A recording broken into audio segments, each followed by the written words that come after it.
नमस्कार मित्रांनो, एकेटेक मराठी या यूट्यूब चॅनलवर आपले स्वागत आहे.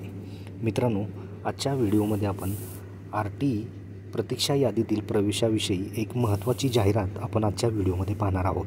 तर यामध्ये मित्रांनो, RT प्रतीक्षा यादीतील प्रवेश सुरू झाला आहे. तसेच विद्यार्थ्यांचे प्रवेश निश्चित करण्यासाठी 24 मार्चपर्यंत मुदत देण्यात आली आहे.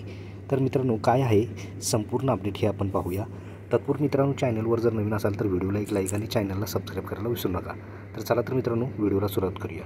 तर मित्रांनो, इथे पाहू शकता की RT प्रतीक्षा यादीतील प्रवेश आजपासून. तर मित्रांनो, काय आहे सविस्तर माहिती पाहू शकता की शिक्षण हक्क कायद्याअंतर्गत खाजगी शाळांतील 25% राखीव जागांवरील RT प्रवेश प्रक्रियेत सोडतीद्वारे प्रवेश जाहीर झालेल्या नियमित विद्यार्थ्यांच्या प्रवेशाची मुदत गेल्या सोमवारी संपुष्टात आली. त्यानंतर आता प्रतीक्षा यादीतील प्रवेश प्रक्रिया आज मंगळवार दिनांक 18 पासून सुरू करण्यात येणार असून येत्या 24 मार्चपर्यंत विद्यार्थ्यांचे प्रवेश निश्चित करता येणार असल्याचे प्राथमिक शिक्षण संचालक शरद गोसावी यांनी स्पष्ट केले. तर मित्रांनो, येत्या 24 मार्चपर्यंत हे विद्यार्थ्यांचे प्रवेश निश्चित करता येणार आहेत. तर RT प्रवेशासाठी यंदा राज्यातील 8,863 शाळांमध्ये 1,09,087 जागा प्रवेशासाठी उपलब्ध आहेत.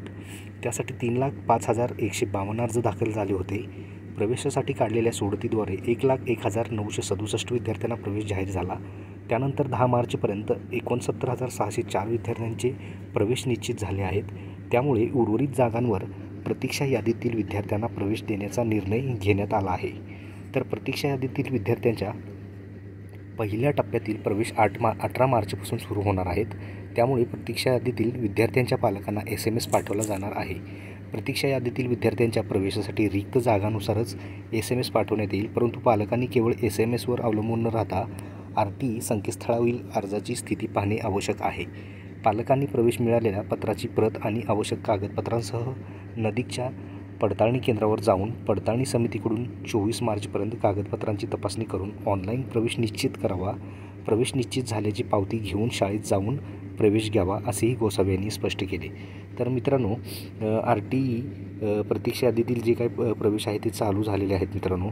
तसेच यामध्ये विद्यार्थ्यांचे प्रवेश निश्चित करण्यासाठी इथं तारीख दिलेली आहे मित्रांनो, 24 मार्चपर्यंत ही मुदत आहे. नियमित प्रवेश प्रक्रियेत 69,000 विद्यार्थ्यांचे प्रवेश निश्चित झालेले आहेत. तर मित्रांनो, RT प्रवेश प्रक्रियेविषयी एक महत्त्वाची अशी अपडेट आपण आजच्या व्हिडिओमध्ये पाहिलेली आहे मित्रांनो. तर ही माहिती आपल्याला कशी वाटली मित्रांनो? आवडल्यास नक्की व्हिडिओला एक लाईक आणि चॅनलला सबस्क्राईब करायला विसरू नका. तर भेटूया मित्रांनो अशाच पुढच्या नवीन व्हिडिओमध्ये. धन्यवाद.